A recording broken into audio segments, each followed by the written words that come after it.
নমস্কার। আহ, কথায় বলে যে বাঙালির ওই শেষ পাতে মিষ্টি, মানে পাতটা বা খাওয়াটা শেষ হয় না যতক্ষণ না শেষ পাতে একটা মিষ্টি পড়ে। কিন্তু আজকে আমরা একটু সেই নিয়মের ব্যতিক্রম ঘটাবো। একটা গোড়ার পাতেই আমরা একটা মিষ্টি বা মিষ্টি নিয়ে আলোচনা করব। কারণ আজকে থেকে ক্যালকানিংয়ের একটা নতুন যাত্রা শুরু হচ্ছে, মানে as we set out on a new journey. এতদিন ধরে ক্যালকালিংয়ে অন্য নানান ধরনের কভারেজ হওয়ার পরে আমরা একটু বিজনেস ফোকাস একটা নতুন চ্যানেলের যাত্রা শুরু করছি, বিজবাস 24/7। ক্যালকলিং তো থাকছেই। তো আজকের আমাদের ওই প্রথম দিনের আড্ডাতেই আমরা ওই মিষ্টি দিয়েই শুরু করব, একটা মিষ্টি আলোচনা। এবং যাকে বলা যেতে পারে একেবারে লিটারেলি মিষ্টি ম্যান, মানে কুইন্টিসেন্সিয়ালি মিষ্টি ম্যান অফ বেঙ্গল, আমাদের আজকে একটা অত্যন্ত ডিস্টিংগুইশ বলবো, এক্সট্রিমলি ডিস্টিংগুইশ অতিথি আমাদের ক্যালকানিংয়ের আড্ডায় আছেন, মিস্টার রবীন ঘোষ। ওনার অনেক পরিচয়। উনি ইকোনমিস্ট তো বটেই, ইকোনমিক্স ছাড়াও বেঙ্গল চেম্বার অফ কমার্সের উনি দীর্ঘদিন economics consultant management and communications ছিলেন। বহু সরকারি এবং বেসরকারি সংস্থার উচ্চ পদে আসীন থেকেছেন। ইদানিং উনি স্টার্ট আপ ইকোসিস্টেমের সঙ্গে খুব ঘনিষ্ঠভাবে জড়িত। কিভাবে নানান সেক্টরের স্টার্ট আপকে আরও বড় করে গড়ে তোলা যায়। নিজের সংস্থা ছাড়াও উনি ওনার এই দীর্ঘ জীবনে অনেক কোম্পানি গড়ে তুলেছেন, মানে লিটারেলি হাতে করে গড়ে তুলেছেন। আজকে আমাদের অতিথি রবীন ঘোষ। রবীনবাবু, উনি একটা খুব অদ্ভুত কাজ করছেন। আমরা তো সবাই মিষ্টিটা খেয়েই বড় হই ছোট থেকে, কিন্তু উনি এই মিষ্টিটাকেই আরও কীভাবে উপাদেয়, আরও স্বাস্থ্যসম্মত করে আমাদের পাতে দেওয়া যায়, তার জন্য একটা অদ্ভুত পরিকল্পনা নিয়েছেন, মিষ্টি একাডেমি গড়ে তোলা। তো আমি প্রথমেই জানতে চাইব যে আপনার একটা সেই সুদীর্ঘ কর্পোরেট বা সংস্থা পরিচালনা এবং সংস্থা গড়ে তোলার অভিজ্ঞতা, তার থেকে হঠাৎ এই নতুন ধরনের একটা আইডিয়া মিষ্টি একাডেমি, এটা কীভাবে এলো? দেখো, আমার এই দীর্ঘ 30-35 বছরের যে কাজ আমি করেছি, তার মধ্যে অ্যাজ এ ইকোনমিস্ট তো কাজ করেইছি, as a management and communication consultant কাজ করেছি। আর বাঙালি মানেই হচ্ছে একটু মিষ্টি প্রেমিক। তার একটা কারণ হচ্ছে আমি হচ্ছি প্রবাসী বাঙালি। এখন এই প্রবাসী বাঙালি হওয়ার দরুন আমরা যখন ছোটোবেলায় বড় হয়েছি, অ্যারাউন্ড 60s 70s, আমি দিল্লিতেই পড়াশোনা করেছি। আমি মানে জন্ম কলকাতায়, কিন্তু বড় হয়েছি দিল্লিতে, পড়াশোনাও দিল্লিতে। আমি আমর্ত্যদার ছাত্র। তো আমরা যখন ছোটোবেলায় দিল্লিতে বড় হয়েছি, তখন কি হচ্ছিল জানো, তখন গোটা দিল্লি শহরে 2 কি 3টে মিষ্টির দোকান ছিল। কিন্তু আমরা বাঙালিরা, যে বিশেষ করে যারা সরকারি চাকরি করে, সেই সব বাঙালিরা থাকতেন অনেক দূরে। লোদি রোড, বিনয়নগর, মতিবাগ, এগুলো প্রায় ওই গোল মার্কেটের থেকে প্রায় ধরে নাও 12-14 কিলোমিটার দূরে। আর তখন তো যানবাহনে এত ছিল না, মানে শহরের যোগাযোগ। উপকণ্ঠ যাকে বলে। হ্যাঁ, তো তখন কি হতো, আমরা মিষ্টির জন্য হাপিত্যেশ করে বসে থাকতাম। তখন in a very primary form একটা হোম ডেলিভারি সিস্টেম ছিল। অর্থাৎ ওই মিষ্টির দোকানগুলো 4-5 জন মিষ্টি বিক্রি করতে পারে, সাইকেলে মিষ্টি নিয়ে যেতে পারে, এরকম 4-5 জনকে ওরা মিষ্টি লোড করে দিতেন। এবং সেই মিষ্টিটা এই বাঙালি পাড়ায়, যেখানে বাঙালি অধ্যুষিত বা কলোনি যেগুলো, সেখানে বৃহস্পতিবার তারা আসতেন। তো ওখানে এই বাঙালি পাড়ায় বৃহস্পতিবার দিনটা খুব, কিন্তু মানে কি লক্ষ্মীবারের সঙ্গে কোনো সেটা বোধহয় নয়, কিন্তু হয়তো তাদের শিডিউল এমনভাবে ছিল যে বৃহস্পতিবার দিনে ওরা এই কাজটা করবে। তখন ওই মিষ্টিওয়ালা সাইকেলের পেছনে এক ঝাঁক মিষ্টি নিয়ে আসতো এবং বাড়ি বাড়ি গিয়ে সেই মিষ্টি বিক্রি করত। এবং বাঙালিরা মিষ্টি ছাড়া থাকতেই পারে না, তো তারা মিষ্টি কিছুটা স্টকের জন্য আর কিছুটা ছেলে মেয়েদের তখনই একটা অফার দিতেন যে আজকে তুমি যদি মিষ্টি খাও, তুমি যতগুলো মিষ্টি খেতে চাও খেতে পারো। তো সেই থেকে মিষ্টির উপর একটা দুর্বলতা আমার গ্রো করেছে, যেটা খুব একটা হেলদি ব্যাপার নয়। কিন্তু এই কলকাতায় এই 30-35 বছর থাকতে থাকতে যেটা আমি দেখলাম, যে মিষ্টি যে বিজনেসটা বা বিজনেস যে ইকোসিস্টেমটা, সেইটা খুবই বড় কিন্তু আনঅর্গানাইজড। অ্যাকচুয়ালি কোনো রকম ঠিক সার্ভে কোনো নেই যেখানে আমরা এই বাংলা মিষ্টির মার্কেটটা মানে পশ্চিমবঙ্গে কতটা ঠিক জানা যায় না, কিন্তু আন্দাজে একটা বোঝা যায়, তাতে মনে হয় প্রায় 700 কোটি টাকার মতন অ্যানুয়াল টার্নওভার আছে। একটা আনঅফিসিয়াল এস্টিমেট আছে যে প্রায় 700 কোটি টাকার মতন টার্নওভার। এটা কিন্তু কম নয়। তুমি যদি ওয়েস্ট বেঙ্গলে সফটওয়্যার এক্সপোর্ট দেখো, এটা কিন্তু এর থেকে মানে সফটওয়্যার এক্সপোর্টের থেকে বেশি। কিন্তু আনফর্চুনেটলি এটা তো সেইভাবে কোনোদিন শিল্পের মর্যাদা বা স্বীকৃতিও পায়নি। না, এবং এই শিল্পের মর্যাদা না পাওয়ার দরুন যেটা হয়েছে, এই বিজনেসটা টোটালি আনঅর্গানাইজড হয়ে গেছে এবং একটা আইল্যান্ড অফ অর্গানাইজড বিজনেস আছে, কিন্তু বেশিরভাগটাই আনঅর্গানাইজ। আর একটা প্রবলেম যেটা হয়েছে যে এই ইন্ডাস্ট্রির যারা মালিক বা যারা এই ইন্ডাস্ট্রি চালান, তাদেরও এই ইন্ডাস্ট্রিটাকে নতুন দিনের সঙ্গে, নতুন প্রযুক্তির সঙ্গে, নতুনভাবে, নতুন মার্কেটিং টেকনিকে, নতুন প্যাকেজিংয়ে, নতুন নিউট্রিশনে কোনো রকম ভাবনা চিন্তা তারা করেননি। যার ফলে কি হয়েছে, এই মিষ্টিটা এই মিষ্টির বিজনেসটা একটা পুরনো চালে, সাবেকি চালে চলছে। কিন্তু এখনকার যারা কাস্টমার, হেলথ কনসিয়াস, তারা কিন্তু এই সাবেকি স্টাইলে মিষ্টির দোকান থেকে আর মিষ্টি কিনে খাবেন না। কিন্তু তার জন্য যেটা দরকার সেটা হচ্ছে এই বিজনেসটাকে অর্গানাইজ সেক্টরের মতন অ্যাটলিস্ট সেই অভিমুখের দিকে যাওয়ার দরকার আছে। তো মিষ্টি একাডেমিটা আমি যেভাবে ভিজুয়ালাইজ করেছি সেটা হলো যে ইনফ্যাক্ট মানে এই মিষ্টির যে এত কারিগর লাগে, এই কারিগর করার কোনো ট্রেনিং ইনস্টিটিউট নেই। এটাও পারিবারিকভাবে মানে বাবা ময়রা ছিল, ছেলে হয়ে গেছে, সেও বানাচ্ছে, এইভাবেই চলে আসছিল। হ্যাঁ, মানে কোনো স্কিল ডেভেলপমেন্ট সেন্টার নেই, কোনো রিসার্চ অ্যান্ড ডেভেলপমেন্ট সেন্টার নেই। নতুন দিনের যে ফুড টেকনোলজি যেটা এসছে, সেটা কি করে এর সঙ্গে সিঙ্ক্রোনাইজ করা যায় এবং কি করে এর থেকে অপটিমাল ভ্যালু গ্যাদার করে যায়, সেটা নিয়েও কেউ ভাবনা চিন্তা করেনি। অর্থাৎ কিছু মিষ্টি ব্যবসায়ী নিজেদের মিষ্টিটা বিক্রি করে তার মুনাফা নিয়ে বাড়ি টাড়ি করেছেন, কিন্তু ইন্ডাস্ট্রির দিকে তার খুব একটা মানে আদরই বলো বা তার জন্য তার কিছু ত্যাগ স্বীকার করা দরকার, সেটাতে তারা আদৌ ইন্টারেস্টেড না। সেই গ্যাপটাতে আমার মনে হয়েছে যদি আমরা একটা মিষ্টি একাডেমি করি, যেখানে যদি আমরা ঠিক মতো মিষ্টির কারিগর তৈরি করতে পারি, যারা নতুন নতুন ফুড প্রসেসর বলো বা ফুড ম্যানুফ্যাকচারিং মেশিন বলো, সেটার সঙ্গে তারা ওয়াকিবহাল হয়, তারা সেই স্কিলটা গ্যাদার করতে পারে, প্লাস প্যাকেজিং, হাইজিন, এইগুলো তাদের মধ্যে যদি সেন্সিটাইজ করা যায়, নাহলে আগামী দিনে কিন্তু এই মিষ্টিটা এইভাবেই চলবে। আর এইভাবে চলতে চলতে একদিন হঠাৎ এটা বন্ধও হয়ে যাবে।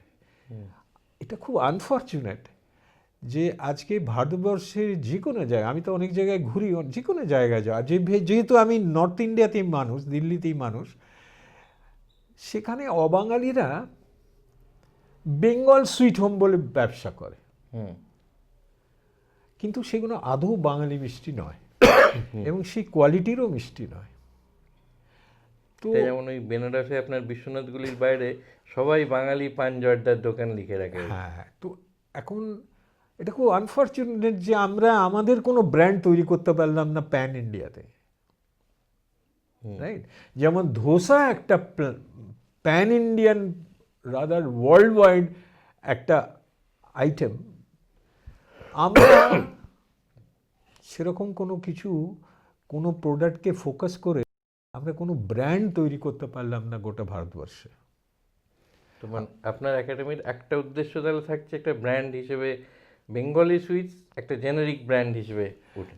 তা না করলে আমরা আমাদের যে স্ট্রেংথ এরিয়া, অর্থাৎ আমাদের যারা মিষ্টির কারিগর, তাদের পেলব আঙুল, তাদের আর্টিস্টিক সেন্স, তার ডেকোরেশনের সেন্স, হ্যাঁ, মিষ্টির ভ্যারাইটি, তুমি আশ্চর্য হবে, আমি এক জায়গায় পড়েছিলাম যে 1908 বাংলা মিষ্টির একটা বই বেরিয়েছিল, তাতে প্রায় 108টা মিষ্টি ছিল।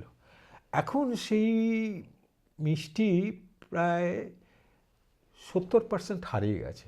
না আছে তার কারিগর, না আছে তার রেসিপি, না আছে সেই সম্বন্ধে কোনো ইন্টারেস্ট।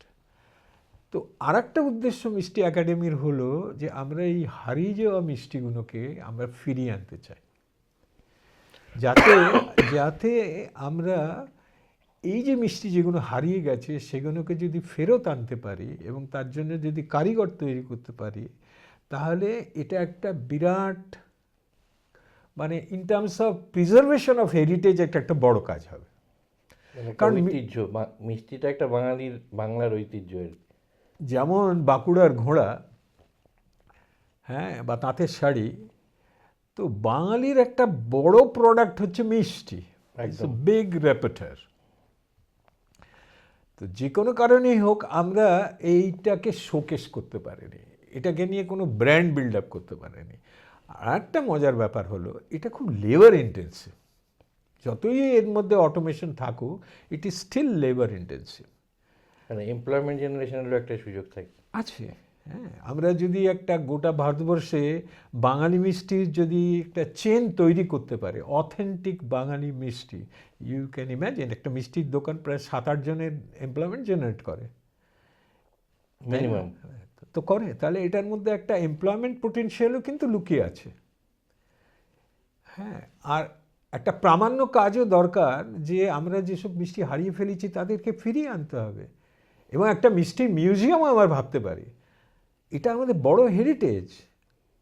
আমাদের পোড়ামাটির মন্দির যেমন আমাদের বাঙালির একটা বড় হেরিটেজ, পোড়ামাটির কাজ, তেমনি এটাও একটা বড় হেরিটেজ। এই হেরিটেজটাকে নষ্ট হতে দেওয়া উচিত না, এবং somebody has to do something. তা আমি মনে করেছি যদি আমি মিষ্টি একাডেমি করি তাহলে এই রিসার্চ ওয়ার্কটাও আমরা সঙ্গে সঙ্গে করব। ইনফ্যাক্ট আমরা সম্প্রতি একটা কম্পিটিশন লঞ্চ করছি যে পুরনো বাংলা মিষ্টির যদি কারুর কাছে কোনো রেসিপি থাকে ঠাকুরমার ঝুলিতে, মায়ের বাক্সে, এবং সেটা যদি আমাদের পাঠিয়ে দেওয়া হয়, তাহলে আমাদের যে ওয়েবসাইট আছে তাতে তো ওটা প্রকাশিত হবেই। আর যেটা হবে, আমরা সেই সিলেক্টেড রেসিপির জন্য 500 টাকা করে পুরস্কারও দেবো। এটা বিগিনিং, মানে এইভাবে সহজ পাঠ এখন থেকে শুরু করছি আমরা। দারুণ ব্যাপার হবে। হ্যাঁ, তো এখন ব্যাপার হলো যে সত্যিকারের মিষ্টির ইন্ডাস্ট্রিটাকে একটা আধুনিক ব্যবসায় যদি আনতে হয়, তাহলে somebody has to play the role, যেখানে বা some institution has to play the role. Obviously government support পেলে ভালো হয়, কিন্তু গভর্নমেন্টের সাপোর্টের দিকে না তাকিয়েও সামবডি হ্যাজ টু নিজেকে এগিয়ে এসে, হ্যাঁ, এটা করতে হবে। তারপর সবসময় ভালো কাজের জন্য সঙ্গী সাথী জুটেই যায়, এবং এটা হতেও পারে। আর বাঙালি মিষ্টির একটা বড় মার্কেট হচ্ছে বেঙ্গলের বাইরে। সেই মার্কেটটা তুমি যদি মনে করো, সেই মার্কেটটা একটা হিউজ মার্কেট, তার থেকে যথেষ্ট পরিমাণ রেভিনিউ, যথেষ্ট পরিমাণ এমপ্লয়মেন্ট জেনারেট হতে পারে। এবং এটা শুধু দেশের মধ্যে, বাংলার বাইরে নয়, দেশের বাইরেও একটা বিরাট মার্কেট হয়ে এবং গ্রো করছে। হ্যাঁ, যদি ওয়াও মোমো নেপালে গিয়ে ওয়াও মোমো খুলতে পারে, যদি ওয়াও মোমো নর্থ ইন্ডিয়াতে ডিস্ট্রিক্ট টাউনে খুলতে পারে, তাহলে আমরা একটা রসগোল্লা স্টেশন বা একটা পিঠে এক্সপ্রেস কেন খুলতে পারবো না? কেন খুলতে পারবো না? খোলা উচিত, তো ভীষণভাবেই খোলা উচিত। এটা তো সত্যিকারের একটা, আমাদের মিষ্টি তো জেম। ভারতবর্ষের অন্য কোনো প্রদেশের যে কোনো মিষ্টির থেকে আমাদের মিষ্টির ভ্যারাইটি অনেক বেশি, আমাদের মিষ্টির লুক অনেক অ্যাট্রাকটিভ। তার মধ্যে একটা আর্ট, গয়না বড়ি ফর এক্সাম্পল, আমার মনে হয় ভারতবর্ষে কোথাও কেউ ভাবতেও পারবে না যে বড়ি আবার তার জন্য এত কিছু। তো এই ভেবে 3টে পয়েন্ট আছে। একটা হচ্ছে যে আগামী দিনে মিষ্টি ব্যবসাটাকে সিরিয়াসলি নেওয়ার দরকার আছে। এটাতে নতুন চিন্তাভাবনা করার দরকার আছে in terms of branding, packaging, hygiene, nutrition. আর তৃতীয় হচ্ছে you have to generate skilled people, otherwise এই ব্যবসাটাকে আধুনিক করাও যাবে না। তো এই তিনটে উদ্দেশ্য নিয়েই করা। এখন তোমাদের মতন যারা আছেন তারা যদি আমাকে একটুখানি সাপোর্ট দেন, আমার মনে হয় এটা একটা ভালো কাজ হবে। খেয়ে যদি সাপোর্ট দেওয়া বলেন তাহলে আমরা সবসময় এগিয়ে আছি, এবং আমি শিওর যে খেয়ে, এই যেহেতু এটা খাবারই জিনিস, হ্যাঁ, যারা খায় তাদেরও একটা বিরাট ভূমিকা আছে। মানে সাপ্লাই অফ সুইটস যেমন, তেমনি ডিম্যান্ড ফর সুইটসটাও একটা খুব ইম্পর্টেন্ট জায়গা প্লে করবে আর কি। হ্যাঁ। আর একটা ব্যাপার হলো, আমাদের যে প্রজন্ম, এখনকার যে প্রজন্ম, তারা আমাদের পুরনো দিনের অনেক কিছুই জানে না। তার মধ্যে একটা হচ্ছে আমরা মিষ্টির রাজা। হ্যাঁ, আমাদের মতন মিষ্টি কেউ করতে পারে না। এই জন্য অবাঙালির দোকানেও বাঙালি সুইটস লেখা থাকে। ঠিক, ওরা এনক্যাশ করছে ওইটাই। হ্যাঁ, তো আমরা এই জায়গাটা কেন নেব না? আমরা তো এই জায়গাটা নিতেই পারি। আমরাই বা কেন আধুনিক হব না? তো আপনার এই যে একাডেমিটা করছেন, তাহলে এখানে কি মূলত যারা এক্সিস্টিং ময়রা বা মিষ্টির দোকানে কাজ করছে কারিগর, তাদেরকে টার্গেট, না নতুন কেউ হয়তো, মানে এইটা can emerge as an interesting profession also? হ্যাঁ, হ্যাঁ, আমাদের মিষ্টি একাডেমিতে অলরেডি আমরা একটা প্রোগ্রাম করেছি। সেই প্রোগ্রামটা আমরা করেছি বোলপুর শান্তিনিকেতনে, যেখানে আমাদের এনজিও আছে। সেখানে আমরা 20 জন মেয়েকে ট্রেনিং করেছি। তারা কিন্তু সবাই ওমেন সেলফ হেল্প গ্রুপ। তাদেরকে আমরা 10টা মিষ্টি শিখিয়েছি, এবং মিষ্টি শেখানোর পরে তারা 3-4 দিনের মধ্যেই মিষ্টি বাড়িতে তৈরি করে বিক্রি করতেও শুরু করে দিয়েছে। হ্যাঁ, কারণ মিষ্টির একটা বড় মার্কেট। মানে অন্নপ্রাশন থেকে শ্রাদ্ধ অবধি মিষ্টির সাইকেল চলে বিজনেস, একদম, তাই তো? তো মানে এটা ট্রুলি অল সিজন ফুড একটা। হ্যাঁ, it's an all season food, sustainable market. একবার কিনে ফেললে আর দ্বিতীয়বার লোকে খাবে না। তো সব মিলিয়ে আমার মনে হয় প্যাকেজটা ভালো। একদিকে ইতিহাস আছে, কী মিষ্টি আমাদের ছিল সেটা জানার দরকার। দ্বিতীয় হচ্ছে যে একটা কর্মসংস্থানের একটা ব্যাপার আছে। আর তৃতীয় হলো যে যে ফুড টেকনোলজি, ফুড, সেটার ইন্ট্রোডাকশন করারও একটা জায়গা আছে। আধুনিক, মানে আধুনিক না হলে কিন্তু এই ব্যবসাটাকে আগামী দিনে রান করাও যাবে না। আর আর যেটা আমার মনে হয়েছে যে আমাদের যেমন করেই হোক একটা আদার দ্যান বেঙ্গল যে এরিয়াটা আছে, বিদেশকে ইনক্লুড করেই বলছি, সেখানে একটা বড় জায়গা লুকিয়ে আছে যেটা আমরা ট্যাপ করতে পারি। এটাই মূল উদ্দেশ্য। এবং আমার মনে হয় মিষ্টি একাডেমি যদি করতে পারা যায়, তাহলে এই মিষ্টি একাডেমি থেকে যেটা হতে পারে যে এই তিনটে এই মিষ্টি ব্যবসাটাকে একটা অন্য লেভেলে নিয়ে যাওয়ার আছে, লেভেল 2-তে নিয়ে যাওয়ার আছে, এবং তারপর লেভেল 3-তে নিয়ে যাওয়ার দরকার আছে। হ্যাঁ, তো এই ভাবনা চিন্তা নিয়েই শুরু হয়েছে। খুব ইন্টারেস্টিং ও ইম্পর্টেন্ট জায়গায় টাচ আপন করলেন, এই যে মানে গ্লোবাল মার্কেটটাকে ট্যাপ করা। তো এইটার জন্য ইন্টারন্যাশনালাইজেশন of Bengali sweet in terms of flavour, যেমন যেমন ধরো আমি আমি আমি একটা এক্সাম্পল দিই, এই ধোসা যেমন, it is a all over the world market. তো আমাদের সরু চাকলি বা কেন হতে পারবে না? এক্স্যাক্টলি। হ্যাঁ, হ্যাঁ, আর আমাদের নলেন গুড়ের পাটি সাপটাই বা কেন কেন হতে পারবে না? আমরা ঠিক করে প্রমোট করি নি, আমরা এটা নিয়ে খাটি নি। পরিশ্রম বিমুখ হলে যা হয়, আমরা সেই থেকে যা হয় সেইটাই হয়েছে। এখান থেকে বেরিয়ে আসতে হবে। এখান থেকে বেরিয়ে এসে কাউকে না কাউকে এগিয়ে এসে একটা একটা পজিটিভ স্টান্স নিতে হবে, that we must encash our strength. তো মিষ্টিটা একটা বড় ঐতিহ্য, প্রিজার্ভ করা দরকার। মিষ্টি, বাংলার মিষ্টি, বাংলার কৃষ্টি, কেমন? ওইটাকেই আমাদের অল ওভার ওয়ার্ল্ড পৌঁছে দিতে হবে। অল ওভার ওয়ার্ল্ড পৌঁছে দিতে হবে। সহজ নয়, কিন্তু অসম্ভব নয়। তো এই যে ধরুন, এই এখন অনেক মানে ট্র্যাডিশনাল মিষ্টি মেকাররাই ব্ল্যাক কারেন্ট ফ্লেভার, কিউইস ফ্লেভার, এটা যে এই যে ফিউশনটা তৈরি হচ্ছে এটা বিপজ্জনক। আচ্ছা, তার কারণ হচ্ছে যে এতে আমাদের যে সাবেকি যে মিষ্টি এবং তার সাবেকি স্বাদ এটা হারিয়ে যাচ্ছে। এটা হারাতে হারাতে এমন হয়ে যাবে যে বাংলার মিষ্টি তাকে বলা হবে কিন্তু সেটা বাংলার মিষ্টি নয়। তো সেটা খুব দুঃখের হবে এবং এইটা যাতে না হয় এই কালচারটা বা এই হেরিটেজটা প্রিজার্ভ করার জন্যই এই ইনস্টিটিউটটা করা বা এই একাডেমিটা করা। এটাতে করে মানে আমরা একটা ডিপ্লোমা বা এই ধরনের সার্টিফিকেট না, এখানে আমরা 3 ধরনের ভেবেছি, একটা 6 মাসের, একটা 3 মাসের আর একটা 1 মাসের। মানে এটা একদম শর্ট টার্ম। হ্যাঁ, এবং তার বেশি লাগে না।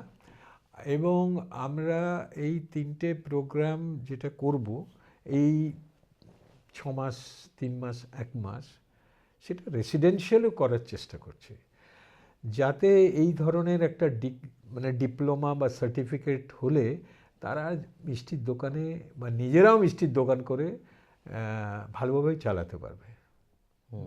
আমাদের নিজেদের কয়েকটা কনসেপ্ট আছে, যেমন আমরা একটা রসগোল্লা স্টেশন বলে একটা কনসেপ্ট করেছি। সেটা হচ্ছে untouched by hand automatic rasgulla machine available আছে, কিন্তু সেটাকে সাজিয়ে গুছিয়ে ব্র্যান্ডিং করার জন্য একটা চেন অফ স্টোরস ফ্র্যাঞ্চাইজি মডেলে। অনলি রসগোল্লা। হ্যাঁ, নামই তার rasgulla station. It is pan Indian. In fact একটা ফেসবুকে এটা নিয়ে একটু ফ্লোট করেছিলাম। I got 1000 inquiries from all over India that they are interested. তেমনি আমরা রাবড়ি স্টেশন নিয়ে একটা প্রজেক্ট করেছি, সেটার কস্ট হচ্ছে 2 লাখ টাকা। সেখানে আমরা যে রাবড়ি করব সেটা আনটাচড বাই হ্যান্ড অটোমেটিক মেশিনে, এবং সেই রাবড়িটা আমরা বিভিন্ন ফ্লেভারেও করব, যেমন রুয়াজা রাবড়ি, যেমন মথুরা রাবড়ি। অ্যাকচুয়ালি 2 রকমের রাবড়ি স্কুল আছে, একটা হচ্ছে মথুরা আর একটা হচ্ছে বেনারস, কিন্তু তার এখন অনেক ভ্যারিয়েশনও আছে। যেমন আমরা করেছি চা রাবড়ি আর কফি রাবড়ি, উইচ ইজ এক্সেলেন্ট। এটার মধ্যেও তো একটু ফিউশন ব্যাপার থাকছে না, এতে খালি ফ্লেভারটা থাকছে। অরিজিনাল রাবড়ি, প্লেন রাবড়ি, তার সঙ্গে কেউ যদি একটু ফ্লেভার নেয় তাহলে ওটা অতটা ডাইলুট হচ্ছে না, এমনি ফ্লেভার। এইসব নিয়ে এখন মানে কি বলবো, ভাবনা চিন্তা চলছে, এবং আশা করছি যে এই মিষ্টি একাডেমিটাকে আমি দাঁড় করিয়ে দিতে পারবো। আর এখানে যেমন আপনি বলছিলেন যে ওই মহিলারা শিখে 3 দিনের মধ্যেই করে বিক্রিও করা শুরু করেছেন, কারণ মিষ্টি তো বলো লোকে এমনি সপ্তাহে 1 দিন 2 দিন খায়, ওর একটা স্টেডি মার্কেট আছে। এখন যদি কেউ ভালো মিষ্টি তৈরি করে এবং লোকে যদি বোঝে এই ভালো মিষ্টিটা কোয়ালিটি আছে এবং হাইজেনিকভাবে তৈরি বাড়িতে হোমমেড, এবং এটা দামে ঠিকঠাক আছে, তার কোনো কারণ নেই সে তার থেকে নেবে না। আর সে অনেক ভ্যারাইটি দিতে পারবে, কারণ ছোট স্কেলে করছে তো, সে অনেক ভ্যারাইটিও দিতে পারবে, যেটা একটা দোকান দিতে পারবে না। আপনি যদি একটা দোকানে গিয়ে বলেন আমার 50টা রসগোল্লা চাই, তো দোকানে যেতে হবে। আর একটা আপনি অনেক দিন বাদে শব্দটা শুনলাম, আপনি কিছুক্ষণ আগে কথা বলতে বলতে বললেন যে পেলাবো আঙুলগুলো দিয়ে মিষ্টি বানানো। এটা ঘটনা আপনি দেখবেন যে এই যে জুয়েলারি বিজনেস, তাতে বাঙালি ছেলেরা প্রচুর কাজ করে, আহমেদাবাদ, জয়পুর সবে। কেন করে? বাঙালি ছেলেমেয়েরা যারা বিশেষ করে মিদনাপুর থেকে আসে, তাদের আঙুলগুলো মেয়েদের মতো। আমি ওইটা দিয়ে আসছিলাম, সেক্ষেত্রে মেয়েদের দিয়ে বানানোটাই অনেক বেশি। মেয়েরা খুব ওয়াকিবহাল। কিন্তু আমি তো গেছি জয়পুরে বলো, রাজস্থানে, অন্যান্য জায়গায় মিষ্টি, গুজরাটে মিষ্টির দোকান দেখলেই আমি চলে যাই দোকানে গিয়ে জিজ্ঞেস করি যে ये मिष्टी कौन बनाता है यहाँ? तो बोलता वो बंगाल से है, लड़के लोग हैं वही बनाते हैं, उनको बुलाओ। তো ওর সঙ্গে কথা বলি, তো ওকে জিজ্ঞেস করি যে ভাই তুমি কতদিন আছো? বলে আমি 3 বছর, কেউ বলে 4 বছর। আমি বলি কত মাইনে পাও? বলে খাওয়া দাওয়া মালিক দেয়, আমাদের 12 থেকে 15,000 টাকা মাইনে দেয়। আর মালিক আমাদের খুব ভালোবাসে, কারণ ওই মিষ্টি, বাঙালি মিষ্টি, বাঙালি কারিগর ছাড়া অবাঙালি কারিগর দিয়ে হবে না। ওই জন্যই বললাম যে পেলব আঙুল না হলে ভালো মিষ্টি হবে না। না মানে পিলাও শব্দটাই আজকাল আর শোনা যায় না। আর আর মিষ্টির নিয়ে মজাও অনেক আছে।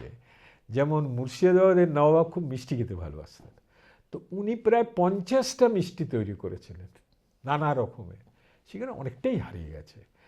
আবার আছে কিছু, মনোহরা বলে একটা মিষ্টি উনি করিয়েছিলেন, তো সেটা এখনো আছে, কিন্তু তার চরিত্র বদলে গেছে। এটা এখন ওই জনাইয়ের মনোহরা হিসেবে হ্যাঁ, চলে। জনাইয়েরও মনোহরা আছে, ওটা ওখান থেকেই এসছে এখানে। তো যাই হোক, অনেক মিষ্টি আছে, যেমন আমি বলি তোমাকে যে বাংলাদেশে অনেক মিষ্টি আছে যারা নামই তোমরা শোনোনি কেউ। হ্যাঁ, মানে ওপার বাংলার মিষ্টি। ওটাও তো বাংলা। একদম। বগুড়ার দই আছে, অনেক মিষ্টি আছে। And নাম বললে প্রায় আমি 50টা নাম বলতে পারি, তো ওটার মধ্যে যাচ্ছি না। ওটাও বাংলারই মিষ্টি, কিন্তু আমরা কখনো খেয়ে দেখিনি। হুম। ঝুড়ি দই বলে এক রকমের দই হয়।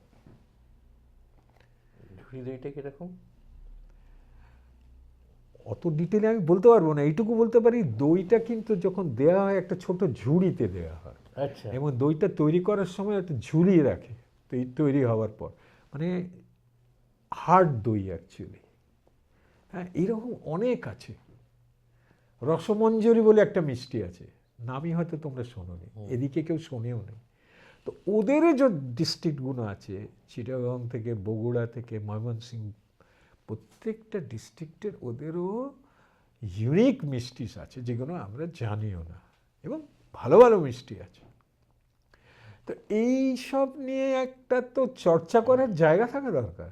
হুম। হ্যাঁ, যাতে আজকের প্রজন্ম কিছুটা জানতে পারে। এবং একটা মজার ব্যাপার হলো, আমাকে যেহেতু আমি দিল্লির ছেলে এবং আমার অবাঙালি বন্ধুবান্ধব অনেক আছে ছোটবেলা থেকেই, তারপরে তাদের একজন আমাকে একদিন জিজ্ঞেস করেছিল যে বাংলায় এত মিষ্টি কি করে হয়? আমাদের পাঞ্জাবে তো একটাই মিষ্টি আছে, লাড্ডু। এর কারণটা কি? এটা কিন্তু একটা ভালো প্রশ্ন। হ্যাঁ, ভাবার মতো ব্যাপার। হ্যাঁ, কেন? তো অনেক খুঁজে আমার মনে হলো যে বাংলায় এত মিষ্টি কারণ বাংলায় এত ঘাস আর এত গরু ছিল যে দুধের অভাব কোনোদিন হয়নি। কিন্তু পাঞ্জাবে তো সেটা ছিল না। পাঞ্জাবে অত গরুও ছিল না, অত ঘাসও ছিল না। ঘাস না হলে গরুও থাকে না, সেই কারণে ওদের কোনো মিষ্টি নেই। So we very lucky, but unfortunately. অথচ নর্দার্ন ইন্ডিয়াটাকেই তো কাউ বেল্ট বলা হয়। হ্যাঁ, কিন্তু র মেটেরিয়াল থাকলেই যে সেখানে তোমার ওই ইস্পাতের আটটাকে- কারখানা হবে এরকম কোনো ব্যাপার নেই। তাহলে তো উড়িষ্যায় সব থেকে আগে ইস্পাতের কারখানা হওয়া উচিত ছিল। ওই আর্ট অফ মিষ্টি মেকিংটা ছিল না। হ্যাঁ, ওটা একটা art. You chosen the right word, the art. Mishti making is art. এটা ওদের জিনগত নয়, হুম। আমাদের এটা জিনগত। নইলে বড়িকে ওরকম সাজিয়ে যেটা কিছুক্ষণ পরে খেয়ে ফেলবো, কেউ করবে না। কাপড়ের উপর নানান সাইজের, হ্যাঁ, ওখানে আবার বুড়ো বুড়ি দেয়। অনেক কিছু আছে। হ্যাঁ, এবার প্রত্যেকটার মধ্যে একটা স্টোরিও থাকে, মানে হ্যাঁ, স্টোরি থাকে। দেখো, স্টোরি না হলে আর্ট হয় না। যেখানে ন্যারেটিভ আছে সেই ন্যারেটিভ থেকেই অ্যাকচুয়ালি এক্সটেনশন অফ ইমাজিনেশন হয়। এক্সটেনশন অফ ইমাজিনেশন না হলে থেমে কোনো, থাকে এক জায়গায়, হ্যাঁ, কোনো ফর্ম ডাইনামিক হয় না। ইভলভ করে না। হ্যাঁ, ডাইনামিক হয় না। হ্যাঁ, তো আমাদের এই এই মোটামুটি তো এই যে ধরুন যারা আপনাদের একাডেমিতে শিখলো, বানালো, তারপরে তারা হাইজিনিক্যালি ওটা ক্যাটার করছে কিনা না, এইটাকে ওরা তো monitoring করা। যারা না, তারা তো প্রশিক্ষণ পেয়ে তারা তো এমপ্লয়ি হবে। সে তার হাতে ওটা হাইজিনিক হবে কি না হবে তার হাতে নয়, সেটা তো মালিককে হাইজিনিক হতে হবে। হুম। কিন্তু ও যদি নিজে কিছু করে তবে ও হাইজিনিক হবে। We will sensitise him or her that you should never do anything unhygienic with food products. এই ভ্যালু সিস্টেমটা ওদের মধ্যে ঢোকালে ওরা যদি নিজেরা করে, সেখানে ওরা দে উইল টেক কেয়ার। আর যদি কোথাও কাজও করে, সেখানে অন্তত মালিককে একবার বলবে যে এটা আরও হাইজিনিক করা দরকার। মালিকরাও মডার্নাইজ করছে নিজের থিঙ্কিং। তো আমার মনে হয়, যেহেতু পশ্চিমবাংলা একটা 700 কোটি টাকার টার্নওভারের একটা সেক্টর বা একটা ইন্ডাস্ট্রি, সেখানে কোনো রিসার্চ R&Dর কোনো প্রচেষ্টা নেই বা কোনো সংস্থা নেই। প্যাকেজিংয়ের উপরে, নিউট্রিশনের উপরে, ব্র্যান্ডিংয়ের উপরে কোনো সংস্থা নেই। আমার মনে হলো এই গ্যাপটা যদি ফুলফিল করা যায়, তাহলে আমরা মিষ্টির যে কি বলবো পেছনে চলে যাবার যে ব্যাপারটা, সেটা অনেকটাই রুখে দিতে পারি এবং এটাকে ইন্ডাস্ট্রি করে দিতে পারে। যেমনভাবে টাইপরাইটার থেকে কম্পিউটার, কম্পিউটার থেকে আর্টিফিশিয়াল ইন্টেলিজেন্স এটা ইভলভ করেছে। তো তো এই মিষ্টিটাকে আমরা যদি না ইভলভ করি, এটাকে যদি একটা আধুনিক জায়গায় না নিয়ে যায়, তাহলে একটা দিন এমন হবে যখন এই মিষ্টিটাকে আর খুঁজে পাবো না। সেটা বড় হারিয়ে যাবে। দুঃখের হবে। হ্যাঁ, সেটা বড় বাঙালির পক্ষে বড় দুঃখের হবে। একদমই মিষ্টতাটা হারিয়ে যাবে আর কি। হ্যাঁ, হারিয়ে যাবে। আর আমরা, it's like selling grandma's jewellery. Hmm. দিদিমা ঠাকুমার গয়না বিক্রি করার মতন। It is that kind of a loss আমরা যদি হারিয়ে ফেলি। তো এটার একটা প্রিজার্ভেশনের দরকার আছে, এটাকে মডার্নাইজ করার দরকার আছে। সেইটাই আমি একা আর কি করতে পারি, কিন্তু যেটুকু করতে পারি সেটুকু করবার জন্যেই মিষ্টি একাডেমি।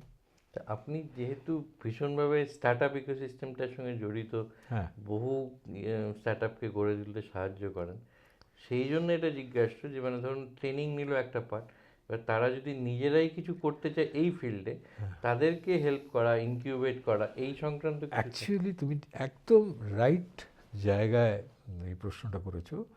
আমরা এই যে মডিউলটা হচ্ছে স্কিল ট্রেনিংয়ে, এই মডিউলটার সঙ্গে একটা আন্টারপ্রেনারশিপের মডিউলও আছে। এবং গভর্নমেন্ট অফ ইন্ডিয়ার অনেক স্কিম আছে যাতে ইয়াং ছেলেমেয়েরা এই মিষ্টির দোকানটা করতে পারে, তার জন্য ব্যাংক লোনও অ্যাভেলেবল আছে। প্র্যাকটিক্যালি আমি যে তোমায় যেটা বললাম রাবড়ি স্টেশন, এটা প্র্যাকটিক্যালি কোনো টাকাই লাগবে না। এমনভাবে স্কিমটা তৈরি করা যায় যে ঘর থেকে 10-12 হাজার টাকা জোগাড় করলেই প্রজেক্টটা হতে পারে। কিন্তু তুমি তো জানোই, আমাদের ইয়াং ছেলেমেয়েরা বিশেষ করে গ্রামের দিকে আর মফস্বলের দিকে, একটা সেক্টর আছে যেটা খুব অ্যাগ্রেসিভ, প্রোগ্রেসিভ, ডাইনামিক, প্রচুর পরিশ্রম করতে পারে। আরেকটা সেক্টর আছে তারা খালি স্কুল মাস্টারের চাকরি খোঁজে, যেখানে খেটে খেতে হবে না, অথচ মাস গেলে মাইনে পাবো। এটাও একটা এর সঙ্গে জড়িত আছে। মানসিকতার পরিবর্তন সেটা হচ্ছে, মানে there is no doubt about. এখন অনেক ছেলে, আমি তো এই নিয়েই কাজ করি, অনেক ছেলে মেয়েই আসছে, কিন্তু প্রচুর তাদের কি বলবো অনেক রাইডার আছে, অনেক বাধা বিপত্তি তাদের ক্রস করতে হচ্ছে। আর কি প্রশ্ন আছে বলো? না, এই যে এগিয়ে আসছে বললেন, এইটাই মানে যেহেতু মিষ্টি নিয়েই আলোচনা এবং একটা প্রবাদই আছে যে মধুরেণ সমাপয়েৎ, সো আমার মনে হয় আজকের আলোচনাটা যেটা হলো সেটা ওই মধুরেণ সমাপয়েতের মতো let us end on this sweet note, যে অনেক বেশি বাঙালি এগিয়ে আসছে, তারা রবীনবাবুর একাডেমিতে ট্রেনিং নিয়ে মডার্নাইজ করে, এবং বাঙালির এই যে হারাতে হারাতেও বাঙালির যেগুলো এখনও থেকে গেছে তার মধ্যে মিষ্টিটা একটা, এই মিষ্টি শিল্পটাকে যথার্থভাবেই সব অর্থে একটা শিল্পের মর্যাদায় তকমা দিয়ে আরও এগিয়ে নিয়ে যাবে। আমরাও মিষ্টি খাবো এবং প্রফেটস অফ ডুম বা যারা ডায়াবেটিসের তত্ত্ব বা বিভিন্ন সুগারের তত্ত্ব নিয়ে আসেন, স্বাস্থ্য তো আমরা সচেতন হবই, কিন্তু সেগুলোকে ফর দ্য টাইম বিং একটু ভুলে থেকে মিষ্টি খেলেই যে হবে তার কোনো মানে নেই। কাজেই ওটাকে আমরা একটা বাঙালির ঐতিহ্য হিসেবেই আরও এগিয়ে নিয়ে যাব, এবং সেক্ষেত্রে রবীনবাবুর এই মিষ্টি একাডেমি একটা বড় ভূমিকা পালন করবে এই আশা রেখে আজকের মতো এই আড্ডা শেষ করছি। আমি নিশ্চিত আবার পরে ওনাকে আমরা আমাদের স্টুডিওয়ে পাবো, যখন ওনার একাডেমিটা একদম ইন ফুল ক্রাই চলবে, এবং অলরেডি ওখান থেকে অনেকে বেরিয়ে এসে এই শিল্পের সঙ্গে যুক্ত হবে। আপনারা দেখতে থাকুন ক্যালকলিং, শেয়ার করুন, লাইক করুন, সাবস্ক্রাইব করুন।